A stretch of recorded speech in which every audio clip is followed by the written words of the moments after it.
is now openly talked about in the Philippines. What is your message to someone struggling silently? Again, Heaven, the question is mental health is now openly talked about in the Philippines. What's your message to someone struggling silently? So right now, Heaven, sa Pilipinas ang mental health ay isang usapin. At ano ang iyong mensahe sa isang tao na mayroong concern or issue sa kanyang mental health? Kayo start na. Thank you so much. The only message that I would give to those people who are experiencing mental health problem right now is to always pray. Because I always believe that when you pray to God, your all problems and stress will release.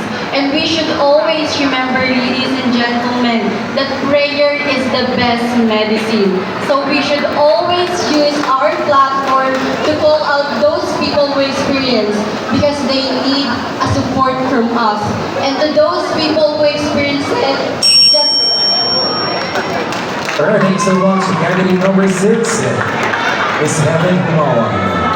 Prayer. Now let's have candidate number 9.